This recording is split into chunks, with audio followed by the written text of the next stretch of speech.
Hello, everybody, and welcome to the Big Wonder.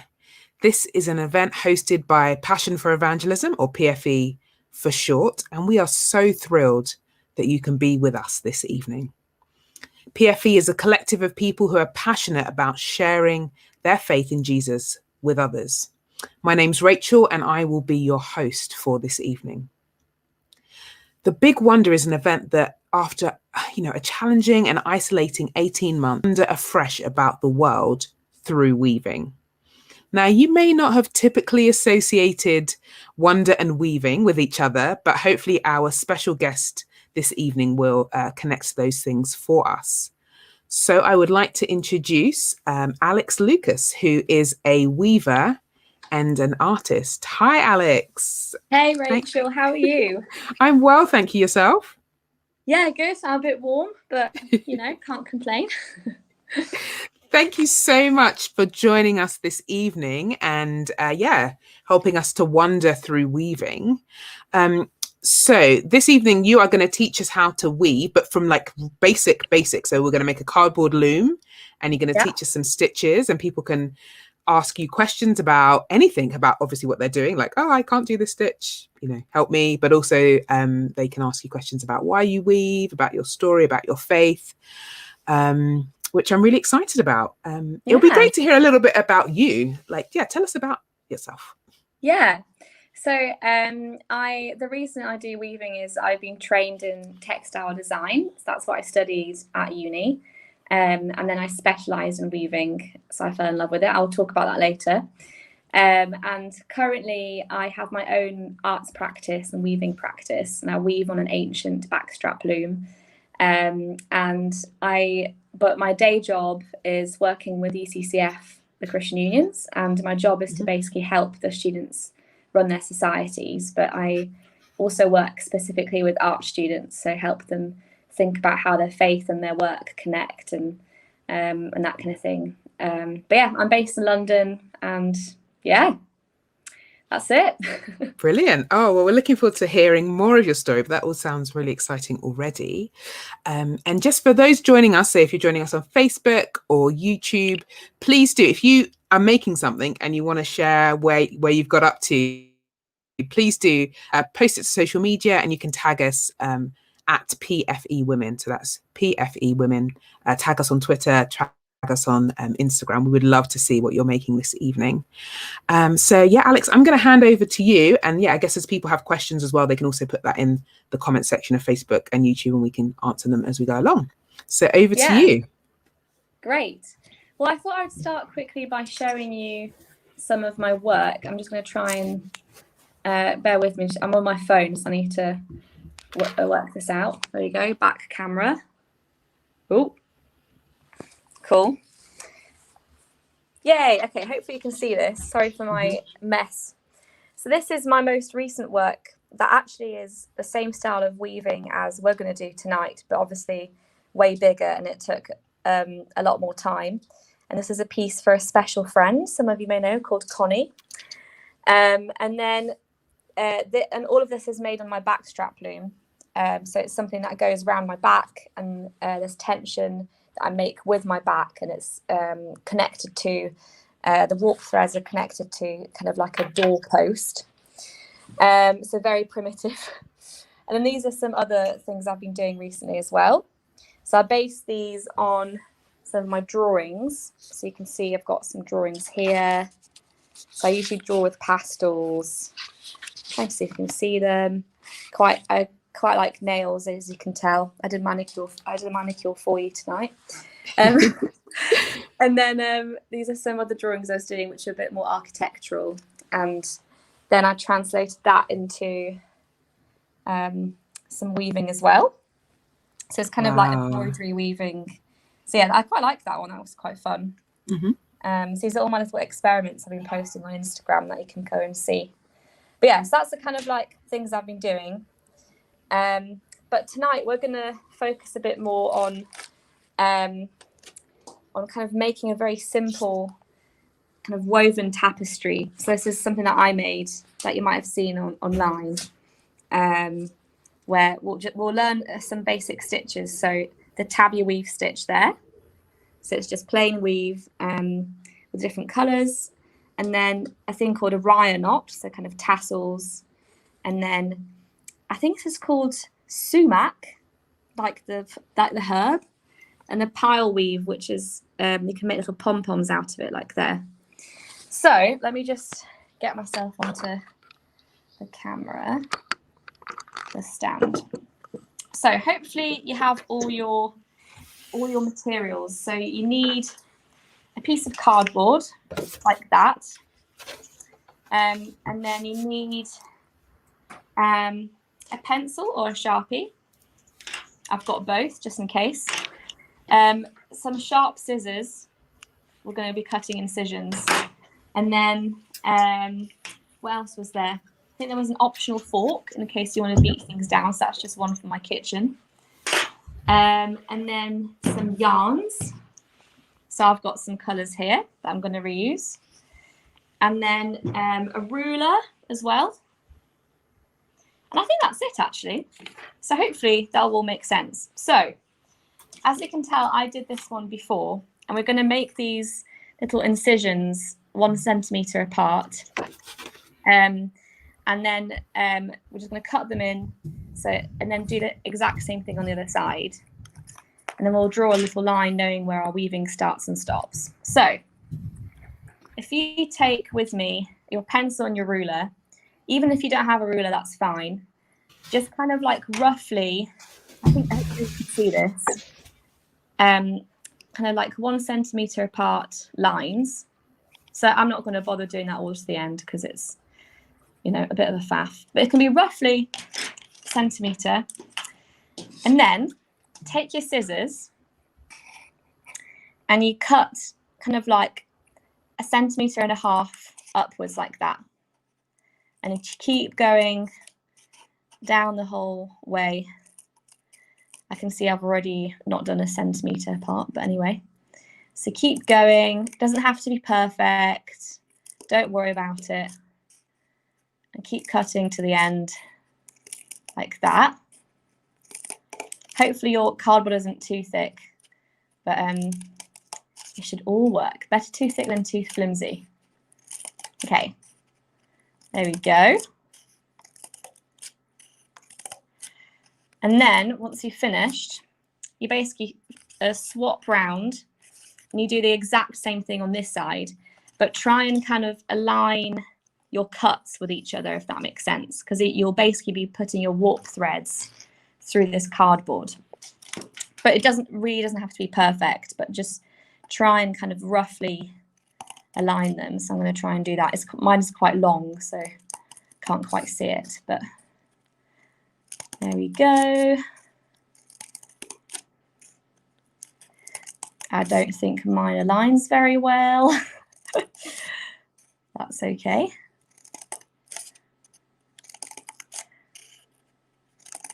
Right. Okay. So then, by the way, Rach actually found this on YouTube, so kudos to her. So, okay, so right. So hopefully you've got your cuts. And now we're going to just draw this line like here, so we know when to kind of stop and start weaving. So that basically we'll have these strands here that we'll cut, and we'll just kind of do little knots at the bottom to kind of secure the weaving after we finish. So if you take a ruler or just a piece of paper or something, I know Rachel texted me she forgot her ruler, so yeah, I just ran upstairs to get it. So yeah, nice. So good. I would say if you have a ruler, leave kind of maybe like a gap of like 2.5 inches. So just mark there from the bottom, and then I might use a Sharpie actually, and then just kind of that kind of gap. Honestly, doesn't have to be exact. Just do a line like that at the bottom, and you can write down stop so you know to stop. Then you do exactly the same thing at the other end. So as you can tell, weaving is very repetitive. So it's a lot of repetition. Okay, there we go.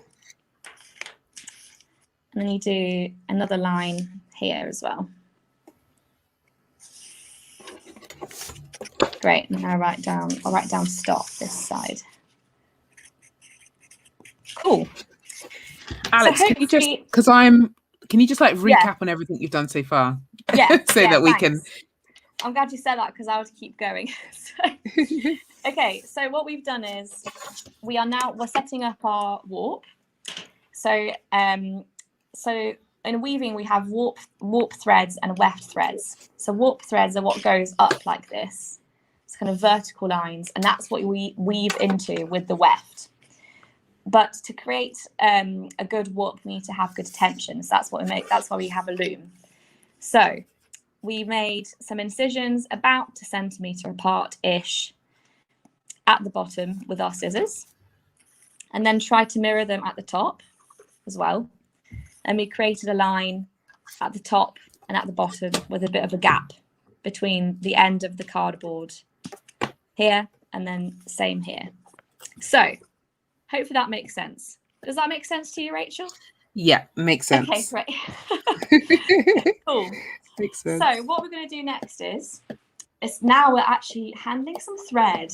So I've just got this linen thing, but you can use kind of any kind of thread or yarn you have. You want it to be kind of not brittle, so it kind of can have tension. So give yourself some kind of a bit of this thread. Mine's on a kind of spoolie thing. I think that's what it's called. And you start by going on the left hand corner at the bottom and just tying a knot at the bottom here, like that. The normal knot. Nice. And then let's start making the warp. So then you go up like that into the first kind of incision-y bit. So not on the outside, but on the kind of cut dent thing. Go down and kind of don't have it too loose, but don't like go crazy on doing it kind of really tight. Otherwise it'll be a bit too tight. But I would go further on the tight side rather than on the loose side. So then you go around the back, then up to the front again. So you kind of like loop it around your incision-y bit. And you go down here, and you do the exact same thing. So into the cut, like that. And then around the back and up at the front to the next cut. And you keep repeating like that. So I'm just going to keep going back, front. Now I need more yarn. Back, front.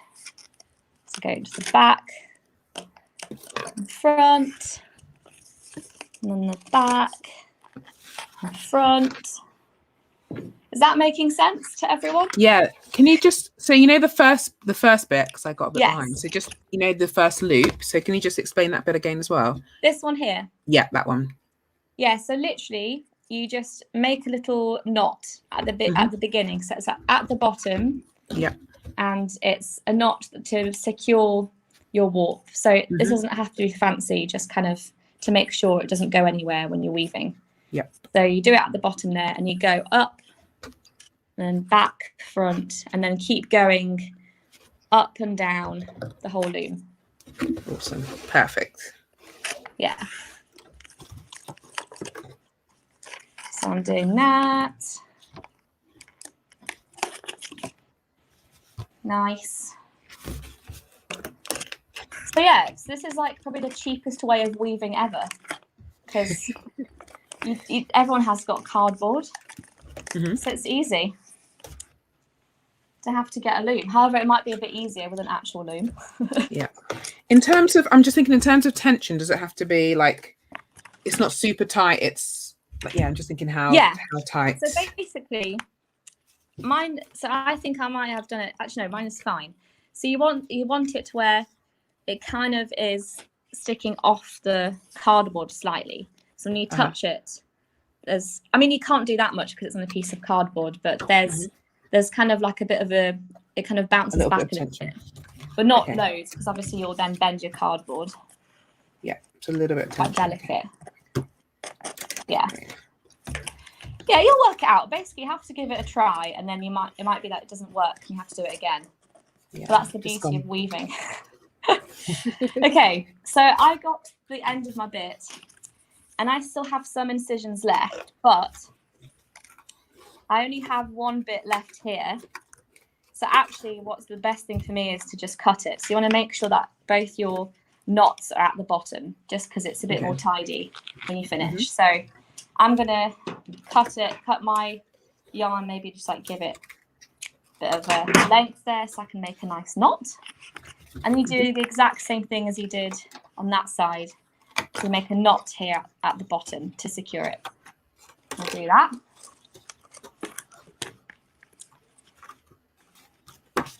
This is the bottom, I just put it up so you can see. It's hard to do. There we go.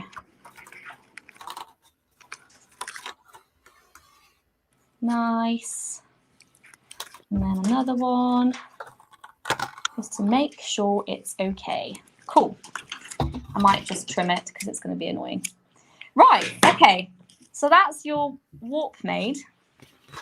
I kind of pulled a bit too hard, so my cardboard is raising a bit, but that actually makes it easier to weave, to be honest. So what I do as well to help myself is I would sometimes take a piece of paper or card and try and fit it in the gap at the bottom, so it sits kind of above, in the kind of warp bit and below the line, roughly. But I didn't tell you to bring that, so soz peeps. Could we also use a pencil or something? I think on the list we had like a the pencil comes in later. But this is just to kind of like help you. It's not a massive deal. Actually, that's a bit too big. But if you do have like a printer paper, you can just put that at the bottom. So you kind of to remind you to not go to the bottom as well. Okay, but that's really optional. And then with your pencil, you put it at the top like that to raise your threads. So hopefully you'll have something like this. Ta-da! Beautiful. So you have your warp ready, and hopefully it's sticking out a bit so you can then work into the warp. Cool. So shall we move on to actually doing some weaving? What I mean, I don't know how everybody's doing at home. I managed to tangle my warp. So I'm just untangling it so I can finish. But I'm nearly there. I've only got a few left to do, but I managed to tangle it. So, but I'm sure people can feel free to let us know how it's going at home, how you're doing. How you're finding this. Let us know online. And I guess I should have said as well, like, I am not from the creative industry. I am a scientist. So this is very well, actually, no. I mean, I do spend some time doing knots, but this is a bit different to what I do on a daily basis. So I'm loving this chance to be creative in this way. Yeah, exactly. Honestly, anyone can do this, so don't worry. It's very simple, hopefully. Unless I'm explaining it really badly. No. So far, so good. So knots at the bottoms here. Make sure they're both at the bottom. You don't need to have this, but if you do have some paper, stick it there and fold it so it kind of goes at the bottom of your warp and then below your line, because then it's a bit easier to weave, but that's fine. It doesn't matter if you don't. And then stick your pencil at the top so you kind of raise the warps a bit, the warp threads. I'm gonna get rid of my old loom, so you don't have to look at that. Cool. Awesome. So should I start doing some basics of weaving? Do you think that's I think that's perfect. Great. So basically when you weave from the bottom up. So that's basically on any kind of loom, that's how you weave. So that's what we're going to do. We start from the bottom and we keep building it up and up and up. So I'm going to just get yourself some yarn, nothing fancy. This is like the most basic thing to kind of secure your weaving. So I actually have a bit of fancy yarn because I'm special. So I actually found some yarn in the pound shop today. Like it was like £3 for £2. So I'm quite That's cool. I was weaving with denim the other day, and that was really fun as well. So basically, weaving is you basically just go up and under over all your warp threads, and then you do it reverse the other way around. And as long as you have something, you can weave. As long as you have like a piece of fabric you rip up, or I don't know, even leaves or grass or something, you can weave. So you can go mad. So how we're going to start this is we're going to tie your end at the bottom here. So kind of where your line is. There you go. Just tie a little knot. You can then hide it at the end. You won't be able to see it. And then I'm going to cut a bit of yarn. Actually, I already cut it. So that kind of secures it, and it will rest on your bottom line. Now what you do is, so let's say this is kind of going over this line. You go under the next one, and then up. Actually, if your yarn is long, you have to kind of, you can make it into a bowl, like a figure of 8. So you go around your fingers like that, or just kind of scrumple it up so it's a bit more manageable. And then there you go. So I went under this thread here. Hopefully you can see that.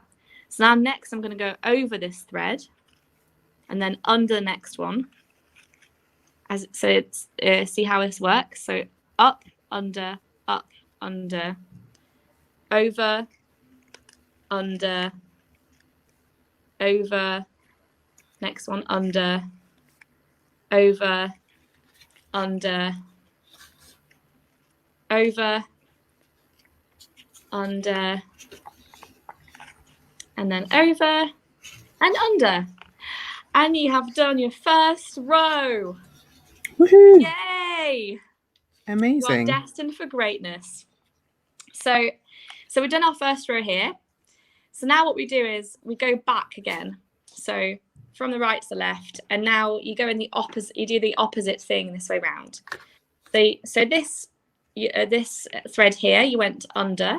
So now you go over, and then you were here. Here you were over, so you go under. And then when you're pulling it, don't pull it too tight because you want it to kind of be this shape. So just kind of let it rest, do what it does. It'll kind of put itself into place. Okay, so now here I was under, so I go over. And then here I go under. So you basically just keep doing the same thing, opposite to what you had, all along the row. So over, under for me. Obviously your loom might be different, so you might not be doing over and under at the same time. Over, under, over, under, over, under. Nice.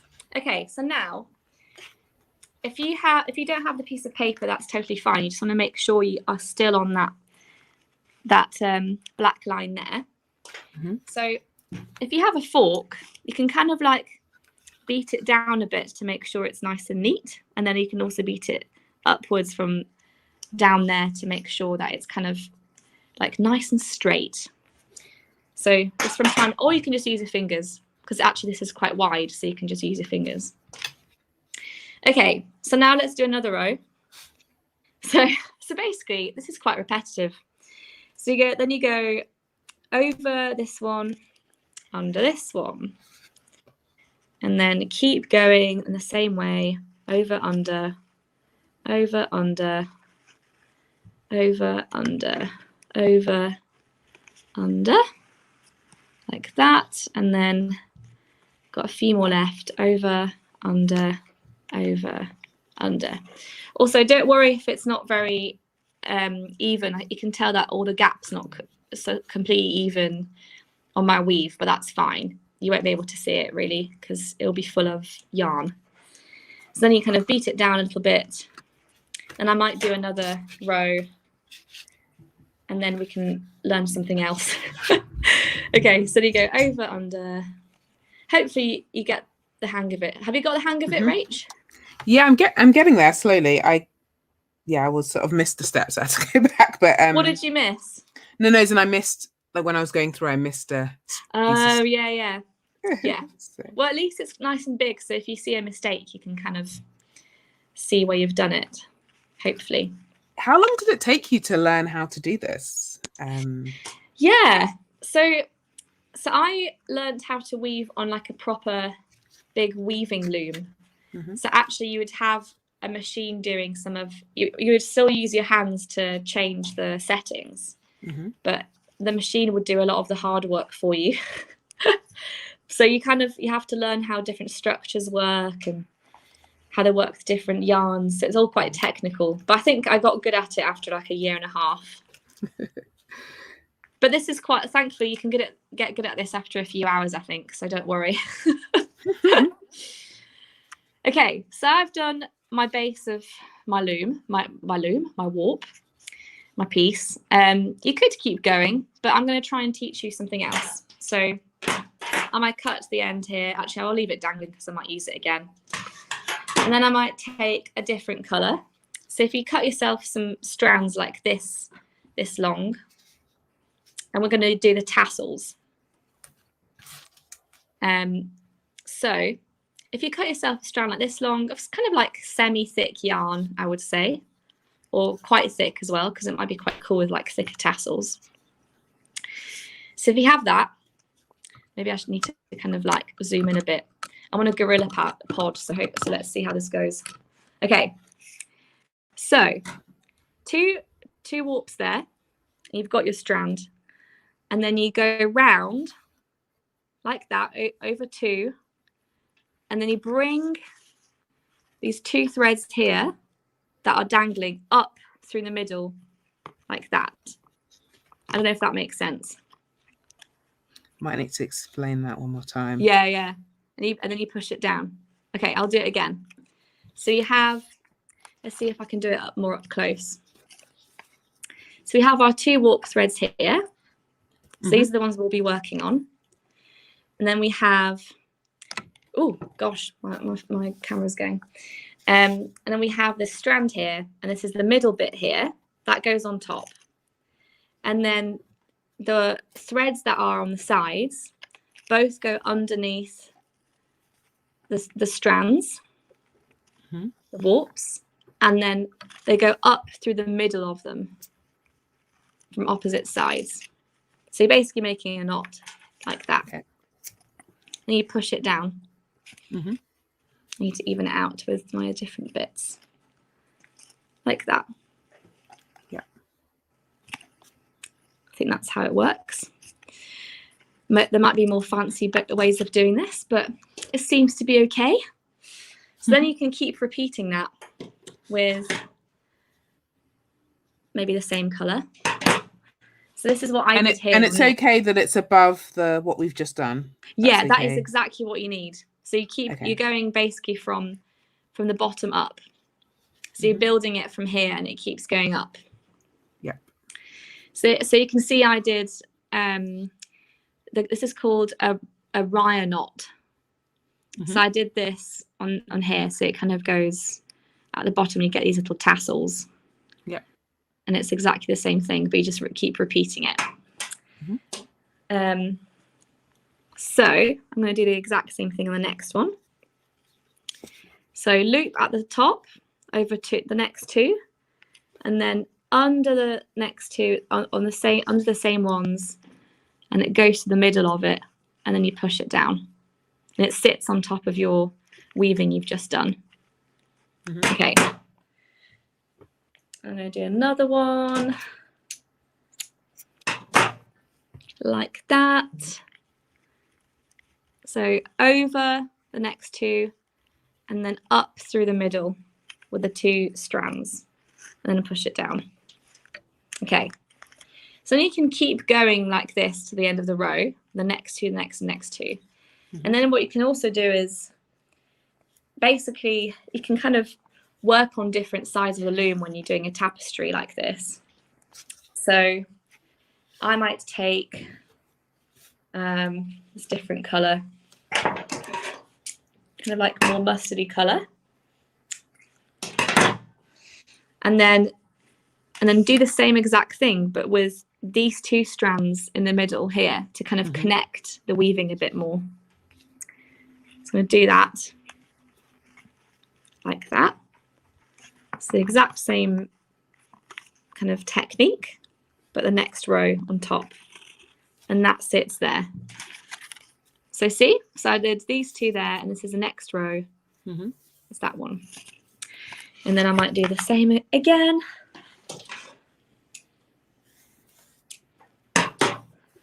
So here, I'm going to connect these two with the wire knot. Got my strand. Go over to the back, then up through the middle is two strands, and then slide down and secure it. You want to make sure that I'm not doing a great job here, but you may want to make sure that it's all kind of straight and nice and neat. So basically you want to keep continuing. It's quite nice having the tassels at the bottom, like here, and you can make loads of them. So you can even like make loads and loads of kind of rows with your tassels and stuff. But I'm going to teach you, how are we doing for time? Yeah, we're doing okay. Not too bad. Okay, not too cool. bad. How are people feeling about the wire knot? Do they want to see it again? Yeah, you could do one more and then more. Yeah, that'd be good. Because I had to basically, you can learn all these things on YouTube as well, but I had to rewatch it so many times. I was like, how does this work? This is like blowing my mind. So I totally get it if you're confused. Sorry. You can remind me afterwards. Okay, so again, I'm going to use these next two here. So I'm going to go, so this is my loop, and the top of the loop, the middle, stays on top of the two warps, and the threads come up into the middle from the bottom, from the back. So you kind of help them come up, and you pull it down. Nice. Okay, cool. So I might do maybe, and let me just see what we're going to do next. I'm going to do a pile weave next. Okay, I think I need to do a bit more plain weave. So I'm going to take something thick next, maybe. So even if you have like old t-shirts and stuff, you can put it in. So I might kind of work from this side. So I'm going to go from under, over, under. You don't have to do the same thing as me, but feel free to. Basically, the world's your oyster when you do this. So over, under, just as long as you keep doing the exact same techniques, it will work, because that's kind of how it will stay together. Over, under, and then maybe you'll tuck it at the back, because you won't be able to see that when you finish. And I might do maybe a different colour, maybe a bit of that, green like this.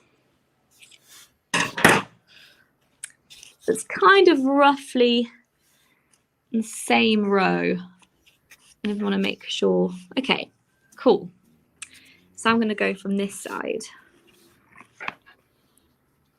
So don't worry about these strands, because you can basically kind of tie them up at the end. So it's better to like leave a bit of yarn hanging rather than be sad when it comes out. So don't be shy about that. So over, under, over, under, over, under, over, under. So this is why I love weaving. It's like very repetitive, so it's quite like relaxing, because you can just get into the zone. Okay, so it's not the most perfect thing ever. there's kind of a gap there, but I guess I just want to show you how to do a few different bits. I'm just going to secure this here. Might do another bit of a row. So over under.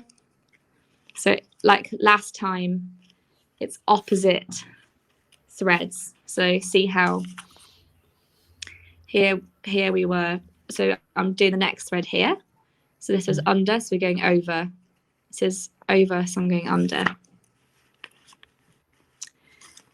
And then I actually might just go back in this bit because I want to have kind of this chunk to be more of this green. So like here, you can kind of weave little chunks of colours. So basically you can kind of just work on a section like that and keep going. And then you can work on the next section and try and kind of, I don't know, go upwards or diagonal, but you want to make sure that you at some point connect the warp thread so you don't have a hole. Mm-hmm. Hopefully that will make sense. So I'm gonna, sorry, go on, Rach. Yeah, I was gonna like show you. Oh yeah, what have you I've got to so far. I can't see it very well, but that looks fine. Yeah, so I'm like trying. Yeah, you're doing well. I've never done anything like this before, so this is really yeah, do a few more tabby stitches like the normal weaving stitches, and that gives you that's some. What I'm gonna do now. Yeah, so then it gives you some more of a like background for different techniques. Mm-hmm. Okay, so over under, and I might go back again.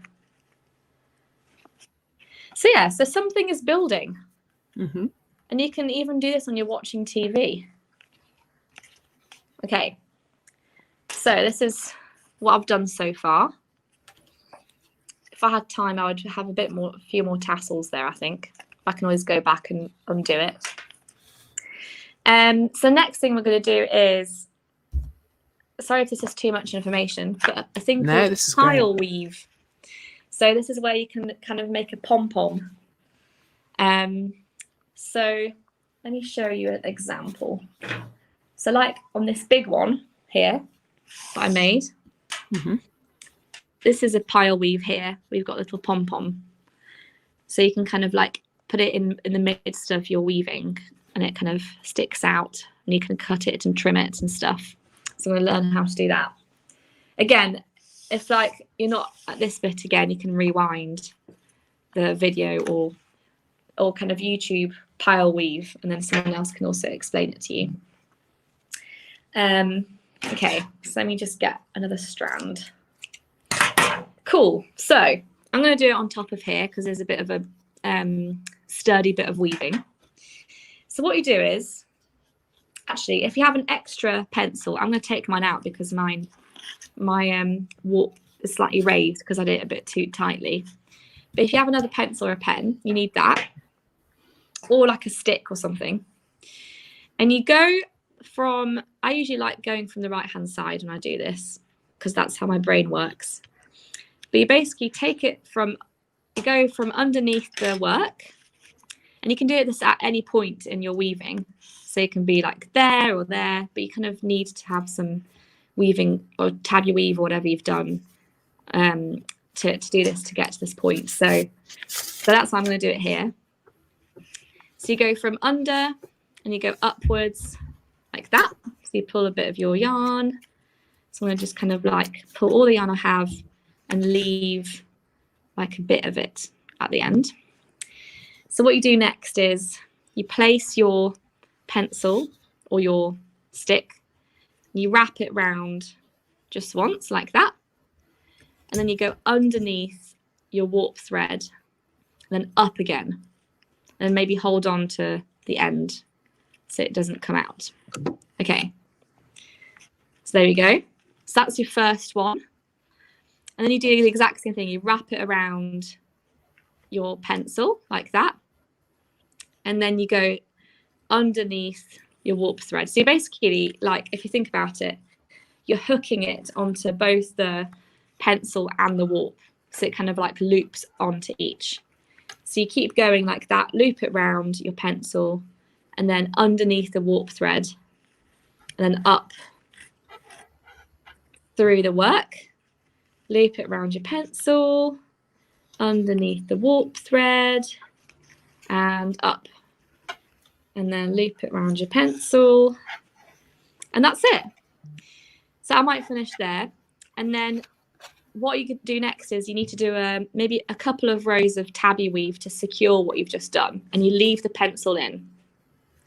So now I'm going to go round the outside of this warp thread, up, over, under, over, under, over. Okay, one, and then I'm going to do another one again. So then you go exact same thing as before. So go under, over, under, over. Then here's over, under, and that's it. Okay, and then you can take your pencil out like that, and you'll hopefully have these little loops that you can cut later. And then you can do another row of this. So you want to beat it down so it's nice and tight with your fingers or with your fork, whatever you prefer. So then you go from the other side. So you have to go over your pencil and then underneath the warp yarn like before, over your pencil, underneath the warp yarn, and up, over your pencil, underneath the warp yarn, over your pencil, underneath the warp yarn, over your pencil, underneath the warp yarn, and the side, like you've ended a row. And then now you do tabby again. So over, under, that's where you finished. Your yarn was under, so you go over again. The next one is under, over, under, over, under. Oh, I'm gonna run out. Okay, I'll just go for it. Over, under, over, under. If you run out of yarn and you want to keep continuing, just take another strand. Actually, I'll just take it out and then just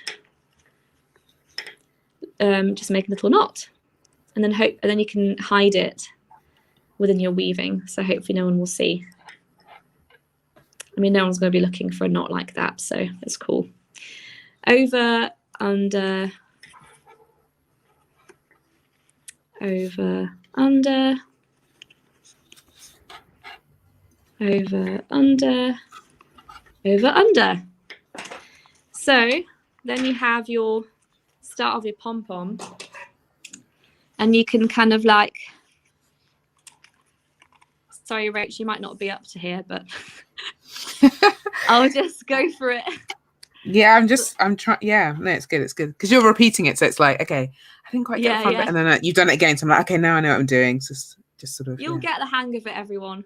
It's like with knitting, you're like, what am I doing? Then you get the hang of it and you kind of know, hopefully. So I've basically been cutting in the loops. So there's one loop left here. So make sure you don't cut the other bits of your warp, because that would be sad. So there you go. So now you have these little like sticky outy bits that you can also kind of trim so that it's a bit more even and stuff. So yeah, so that's your what's it called, pile weave. So we've learned 3 things so far. Woo! That's great. That's great. I love it. I'll teach you how to do a 4th one. That's it for today, because I think we finished with we're going until 20 past, aren't we, with the weaving instructions? Okay, so let's see what we can do. So the next one is called sumac, and it's basically like a plait. So I might get a nice thick strand of wool. Let me just get it. I'll use this It's kind of like a weird vegan thing, apparently, I found somewhere. Being environmentally friendly. So this actually might not be long enough. Let's see. Okay, so what happens here is kind of similar to the knots, but slightly different. So I realize everyone's like, what is happening? But it's okay, you'll get there. So let's start maybe at some point, let's say here. So you get 2 warp threads and then wrap it at the back like that. Okay. And then you want most of your end bit to be on the left-hand side, and then the right-hand bit just to kind of be there for security. And what you do is you kind of like reach for the next 2 with this left strand to the right, and then you go over, under, and around the opposite way. So it's kind of like going like this, but you kind of move to the right. So I'm underneath these 2 here. So I'm gonna actually might aim for the net for just 1 because it's actually quite wide. So let's do this one here. So I'm gonna go underneath and over like that. So you can see it's made like a little loop. And I'm going to continue to the next one. So over this one, and then under and back again. So you can see it's forming a little knot like that. And I'm a bit confused. So so it's going over. So just say, like, so it's under like strand 1, strand 2. Then where does it go? It goes. So you hook it. Basically, take that strand. Yeah. And then the next one here, which doesn't have any on it, you go over it like that. And then you go under it from right to left. Yeah, that makes sense. Yeah. And then up again. Over it. Under it. Up again. Okay. Yeah. Yeah. So then you go, and then so again, next strand, next warp, over. Yep. Under the same one from right to left. Again, and then next one. Yeah, I got it. I like this one. This is good. I can do this one. Yeah, it's fun, isn't it? Yeah, this is fun. And then mine's going to go up a bit here, so that'll be fun. So then I go next one, which is where I did my pile weave. So over, under, right to left, and then continue. So you want to kind of keep beating them down. So mine is a bit too short now, so I'm going to have to add a bit more yarn to it. Oh, we just fell over. Let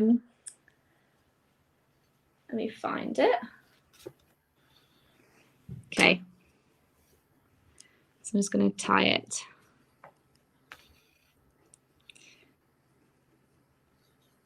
Cool. And then I'm going to do, I might finish there just to show you how to go backwards. So maybe go twice to like secure it. So over and under twice, like that. And then we're going to do the exact opposite thing. So you go left hand, the one on the left, which is the next one. You go over and under, left to right. So the opposite from what you were doing on the way there.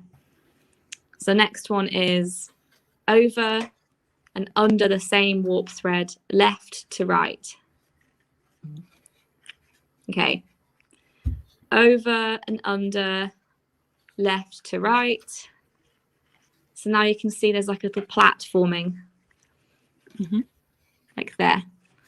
So over and under, left to right. Over and under, left to right. Over and under, left to right. Over and under, left to right.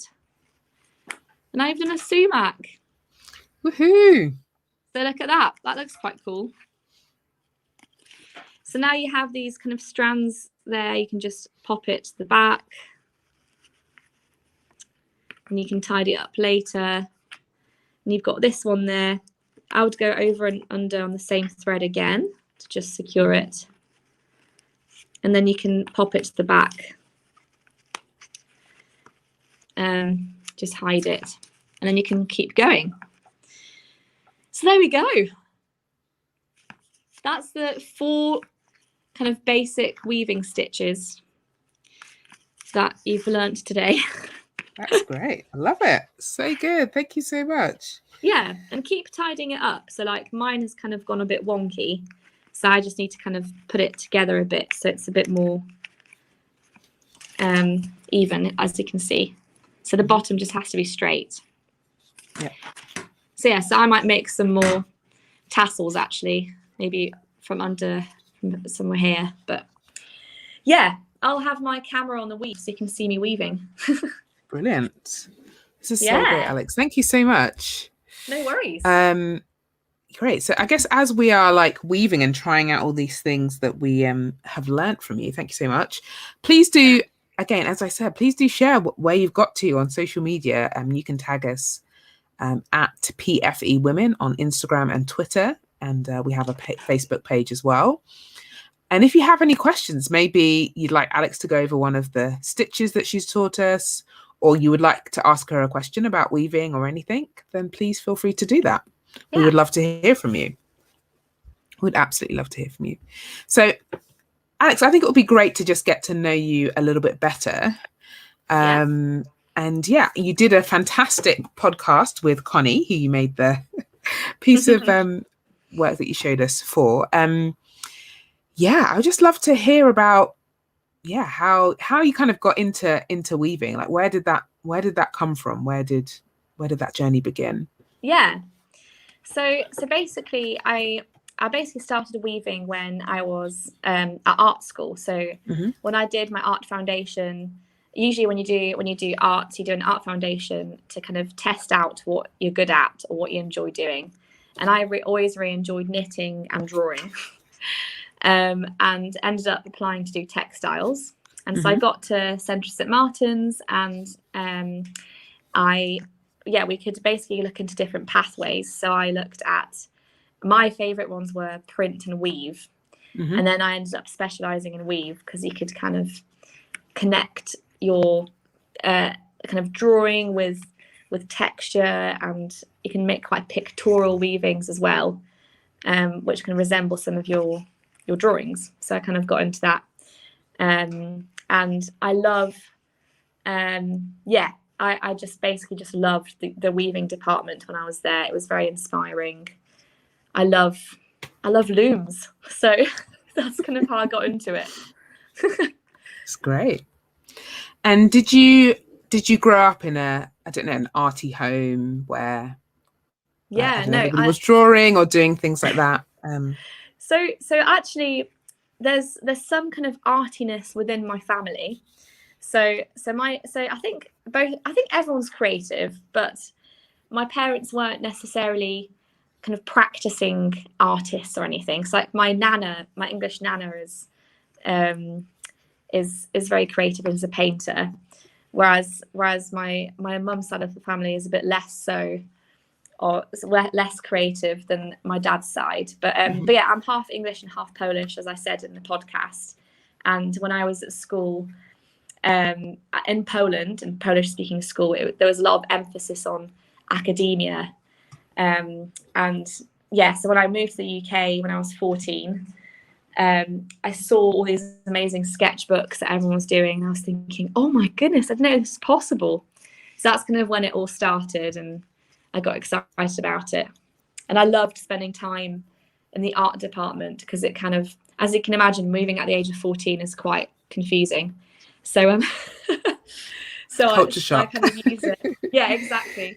And I had to I knew English already, but I had to kind of think in English and learn in English, and it was just a whole different ball game. So I think having that time in the art department was quite a nice way of thinking through things and when you make, I think you kind of process a lot without realizing. It's kind of like quite focused time, which I quite enjoy as well. Yeah. Great. Sounds good. And then so then you went to, you said you mentioned art school and then choosing weaving. Yes. And also, like, you've mentioned before that you're Christian and you work with Christian students. So, like, how does what you believe in your faith connect with weaving? Yeah. Whew, okay. So I think, as I said, I think all of us are creative. So even if we don't think we're creative, I think all of us are. So I kind of covered this a bit in the podcast, but you might have never really thought about this before, and it might sound a bit weird, but hear me out. So I think a lot of us would kind of consider ourselves spiritual, and, you know, did this world really happen by chance? Isn't there something out there that perhaps is the incomprehensible brain behind creativity or behind the whole world, and behind everything we know? And yeah, I was saying before, like, I was listening to this podcast, Elizabeth Day, How to Fail. I would definitely recommend it. And Malcolm Gladwell was on it. He was an author and a thinker. He wrote Tipping Point and things like that. And he said something quite interesting, which was that all of us have this sense of right and wrong in us, and we do we kind of want to do what's right, and there must be kind of an explanation for it. So he would say it makes sense that there is someone that's kind of like a higher being from whom kind of the moral sense comes from, if that makes sense, which I thought was a really interesting point. And I found out that actually he was a Christian, which is really interesting. And I think this higher being is this, what we would call God, who I personally know to be very spiritually and personally involved in all of our lives. So I think that when I make and create, it makes me understand a bit more of who this God is.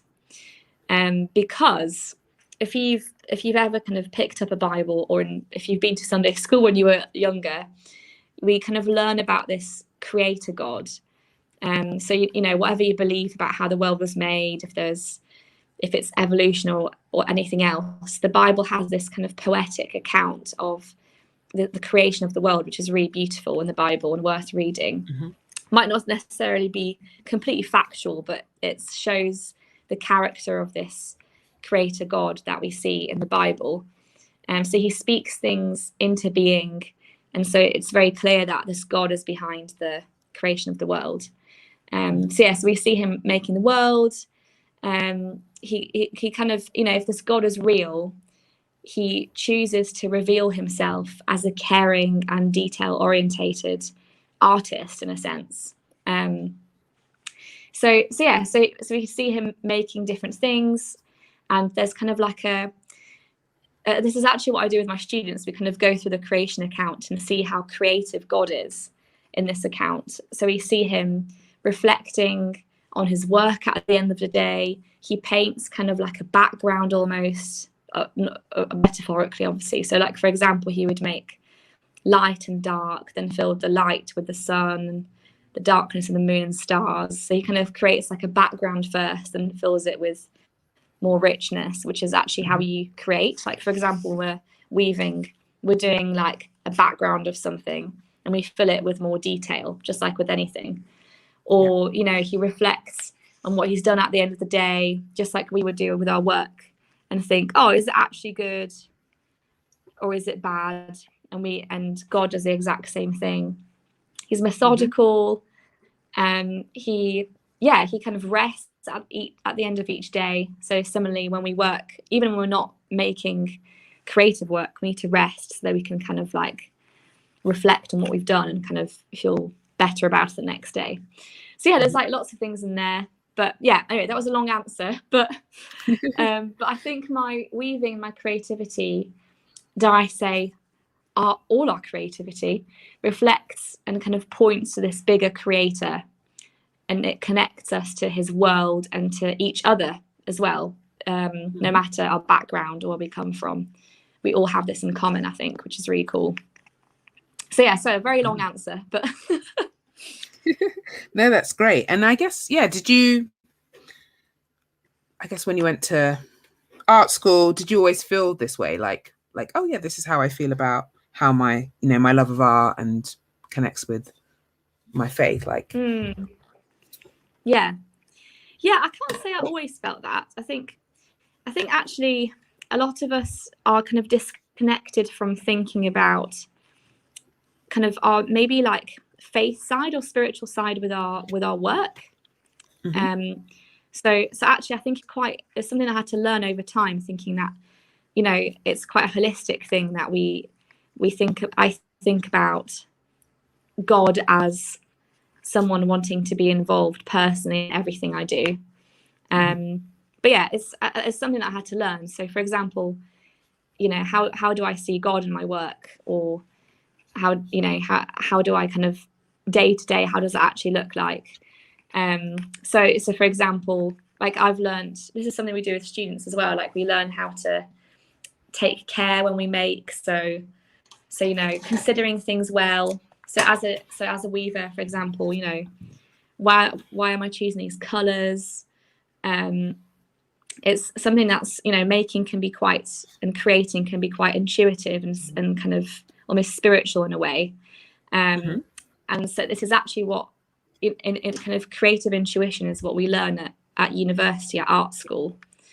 So kind of learning that, and that actually is almost like godlike in a way.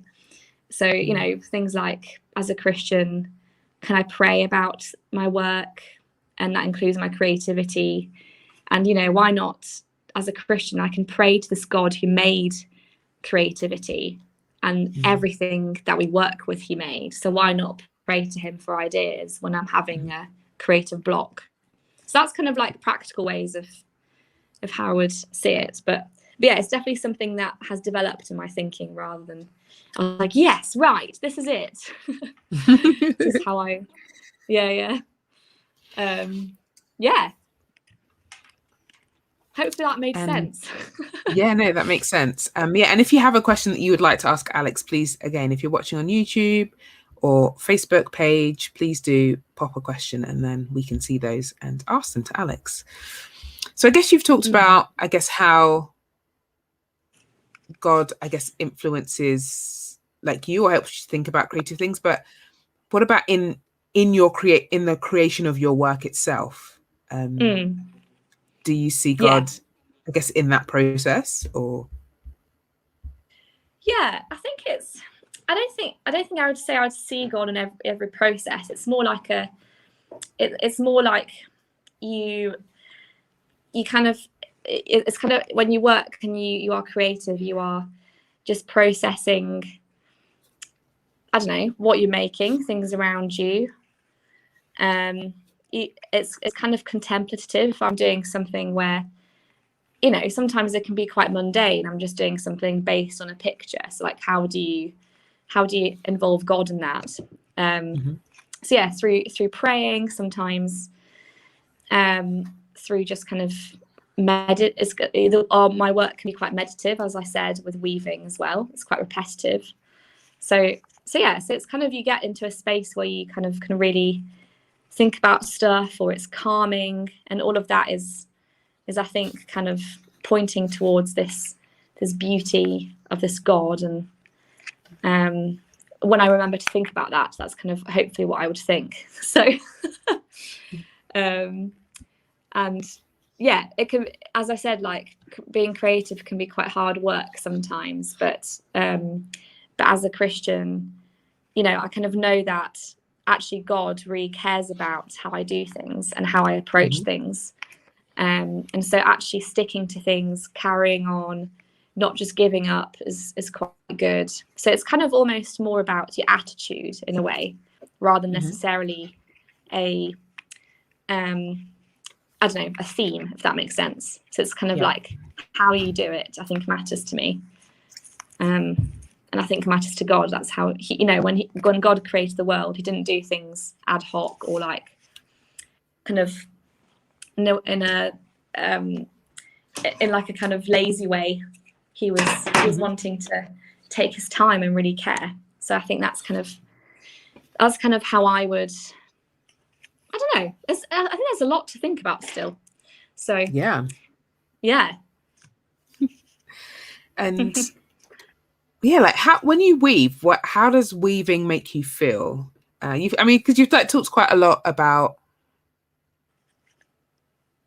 how, you know, like it being a spiritual experience, but yeah, like distill for us, like how does it, as you weave, how does it make you feel?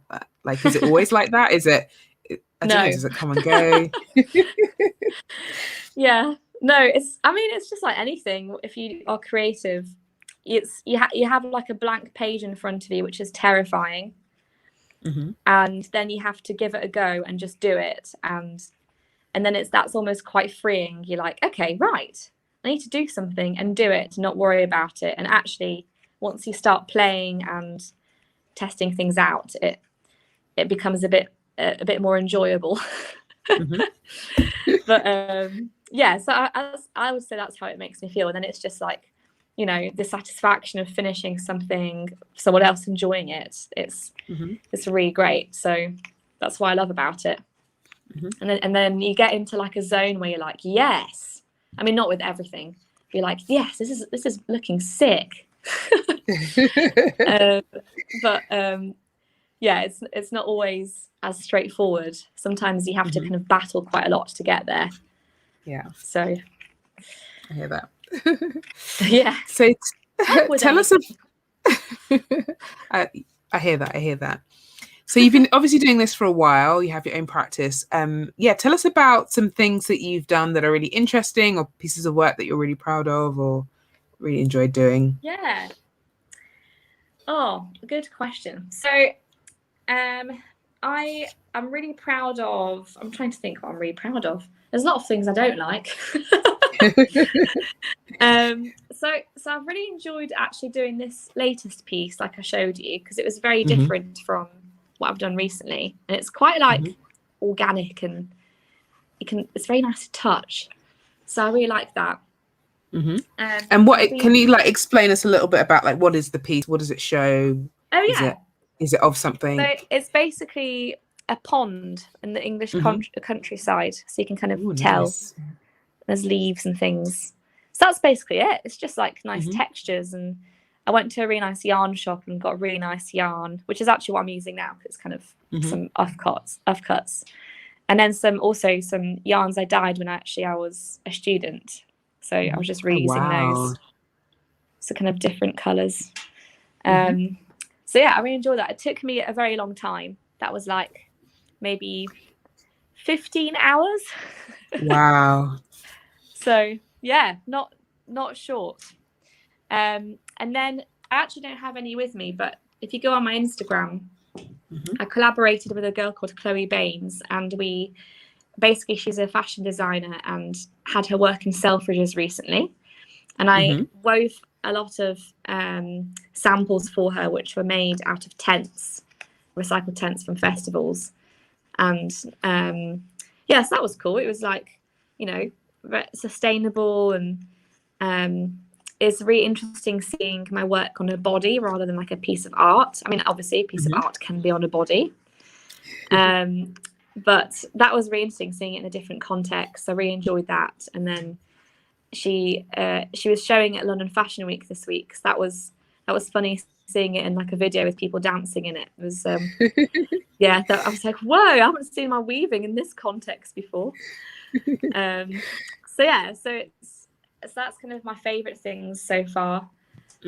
Well, recently, and then there's some other bits as well. I quite enjoyed a project I did at uni where I basically was imagining myself on Mars, and then like a kind of spacesuit that you could wear to protect yourself from its conditions and stuff.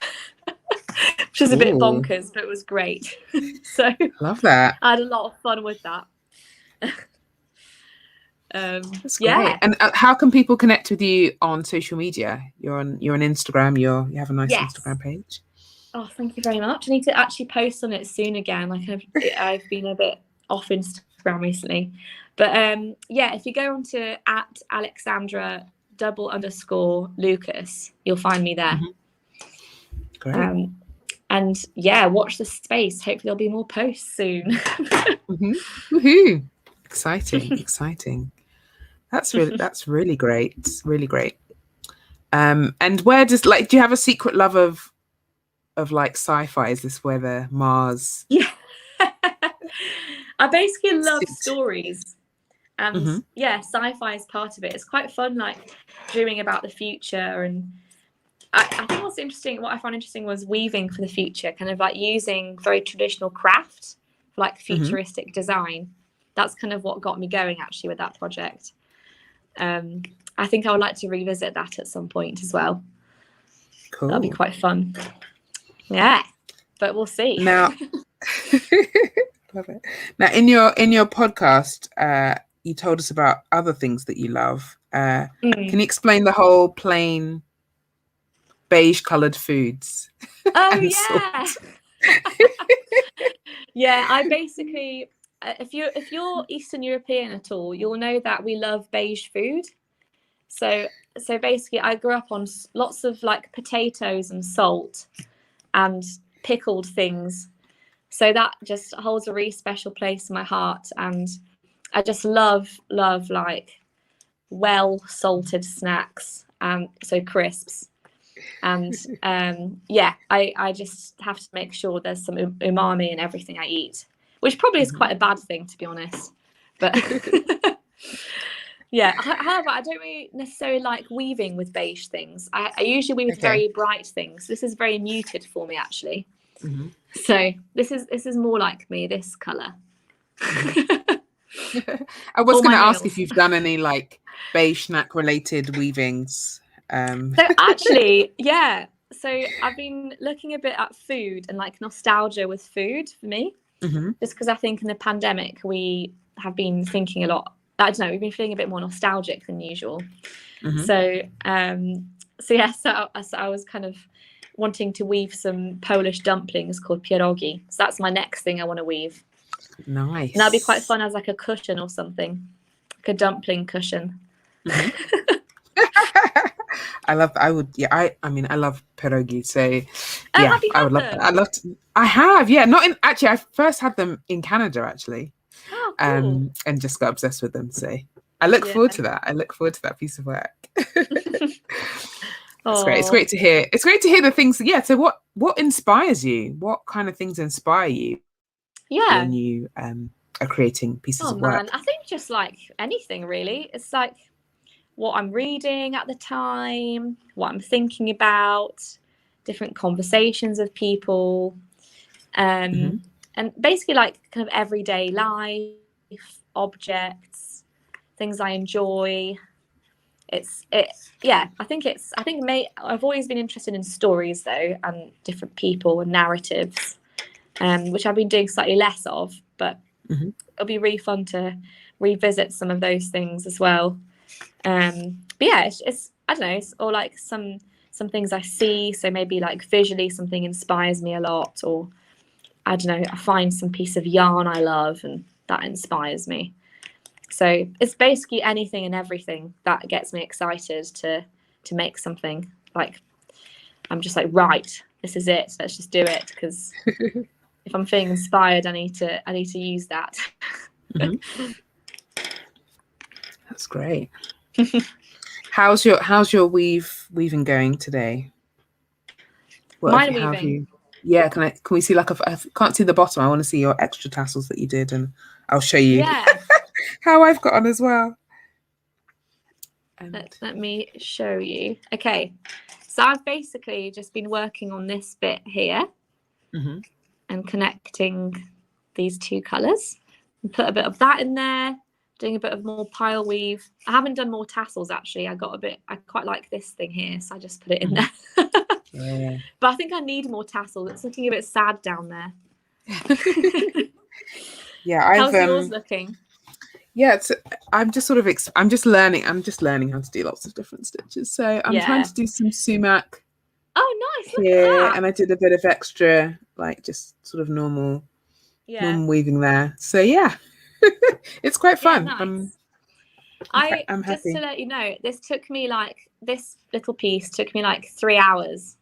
So Oh don't worry wow. if you're Okay. right at the bottom. It takes a bit of time, so you can kind of take your time and just enjoy it. And Yeah. you know, if you're a Christian, think about how God made you, because that's how, you know, I sometimes think about that. It's quite fun. That's great. When you're making. That's really... Cool.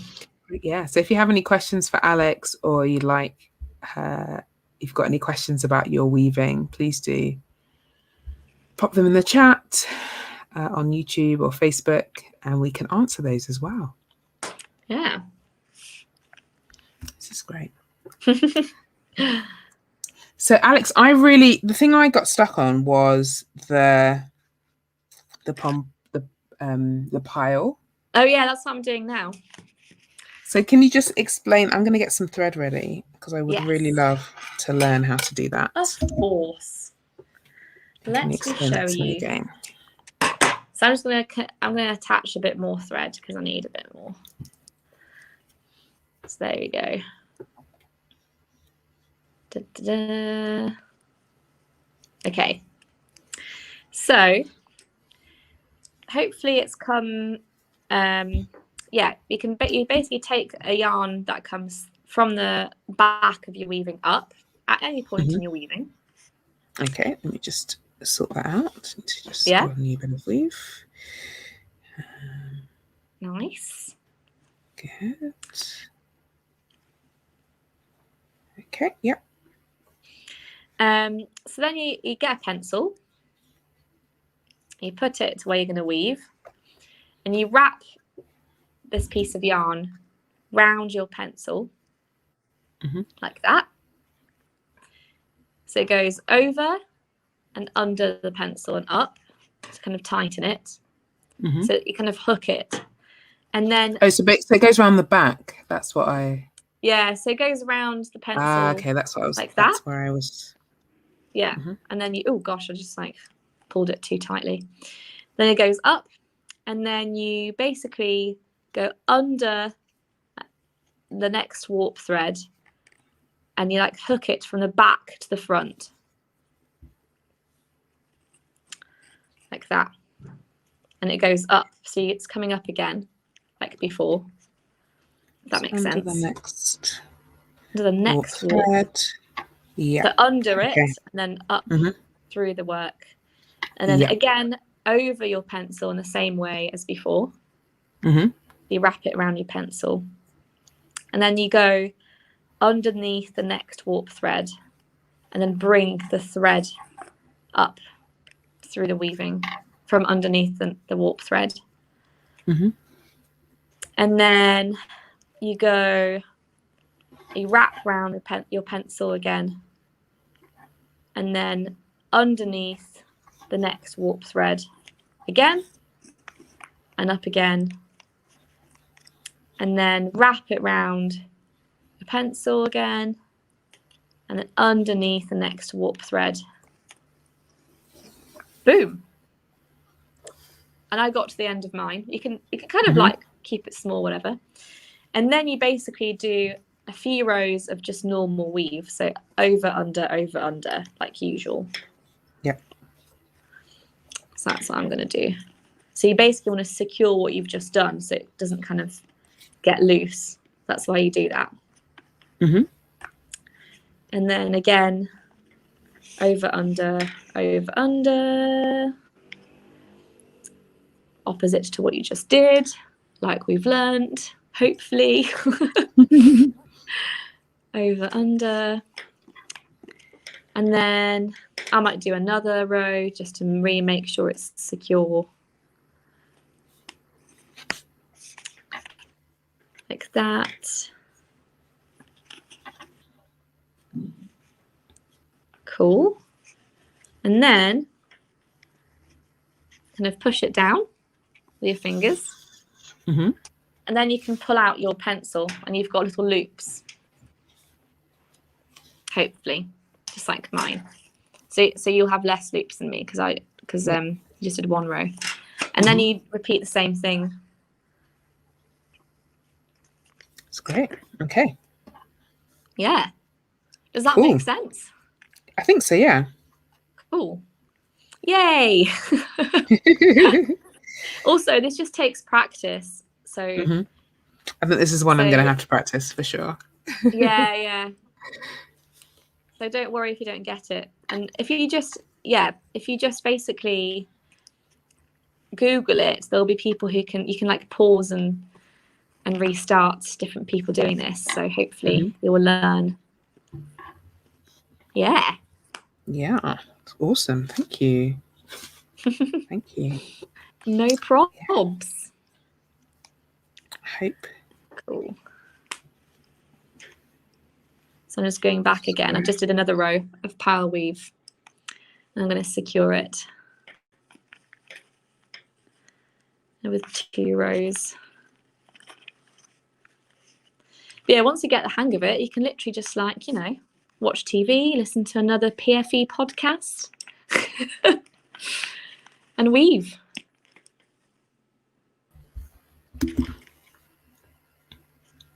Well, you're back. Yeah, sorry, my internet decided to cut out, so that's helpful. But I'm back.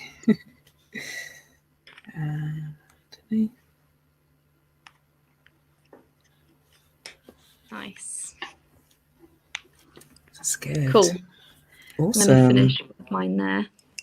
And then I'm going to beat it down. And then I'm going to take my scissors and basically see the loops that I've made. I'm just going to cut. Maybe you need to have smaller scissors actually than these, but you cut the loop in half, each loop, and it creates like a pom-pom effect. Because that's how you make pom-poms, you make lots of loops. Fun fact. I love it. I love it. So obviously we're not going to be able to finish our weavings, but I'm going to sit in front of the telly and do this. Is quite therapeutic. But how can you tell us how we finish these off? Yeah. Let me show you. So I'm going to have a really short weaving now. But hopefully you'll get to the end of your weaving like that. So keep going, make it nice and long. Maybe bigger than this one, who knows? Or maybe as big as this one. Awesome. So I would basically take, you want to end on like a few rows of tabby weave like you have at the bottom. So you basically want to do the same thing at the top. And so let me just do a row or two. Hope we've got enough time. Yep, we do. Nice. It's such a whistle-stop tour of weaving. You poor things. So over, under, as you know. Hopefully you've got that one by now.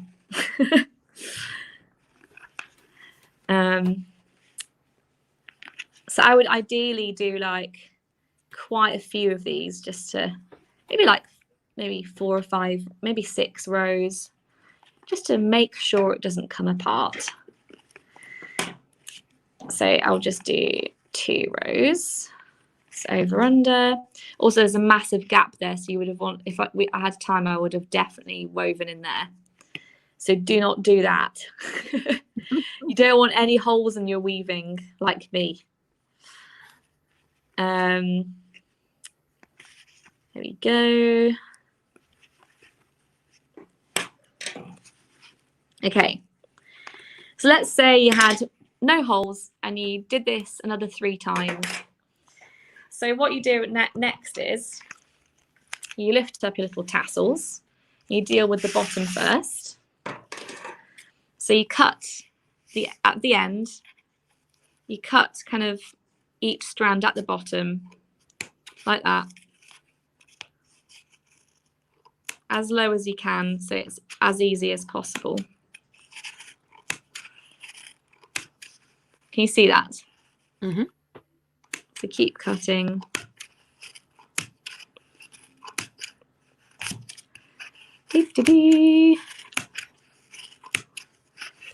So you can also do 1 strand at a time, but for the sake of time, I'm just going to go for it.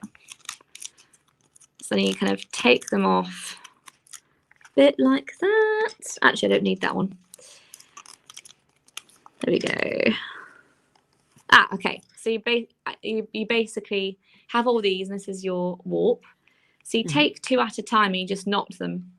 So it's quite easy. You just knot them at the bottom. And hopefully if you have like a whole row of tassels, you won't be able to see these knots. But I don't, so you can. That's okay. Not so pretty. And you can trim the threads as well. So you keep going towards the end of the row, like that. And my strands are quite short, so it's a bit more tricky. So you kind of have to just take your time. There we go.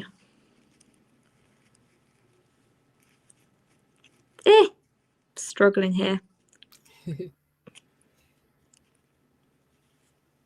So you keep going, keep going, keep going. And basically it secures this so it doesn't come undone. And then at the top, I'm not going to do that. I'm not going to do that now for the sake of time. But at the top, you cut. If you have woven till here, you cut also.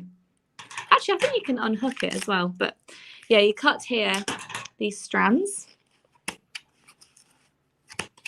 I'm just going to go a bit lower because mine isn't as long. But yeah, you want to give yourself as much length as possible. And then I would basically do the same thing, but don't cut your strands yet.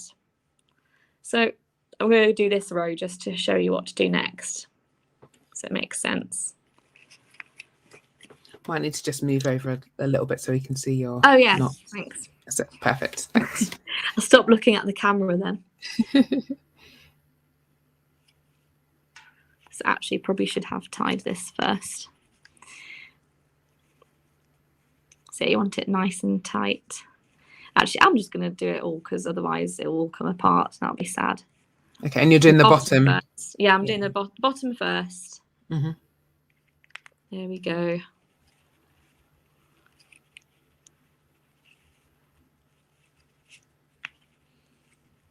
Cool.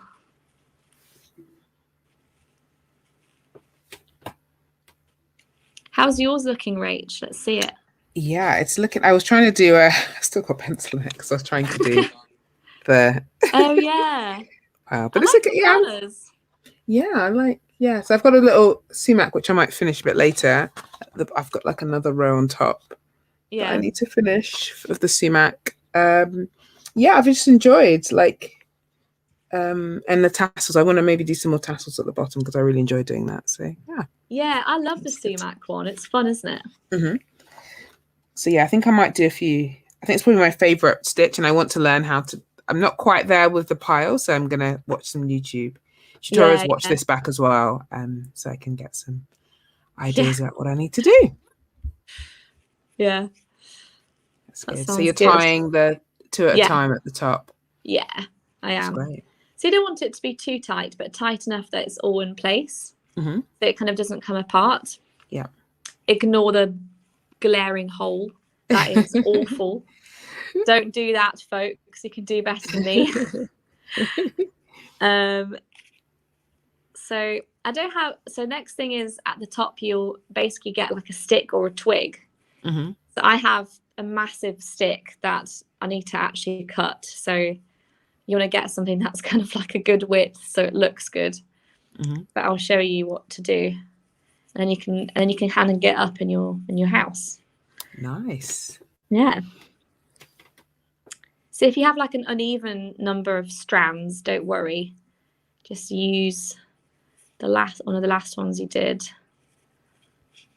Let me just do this one here. So I have an uneven number.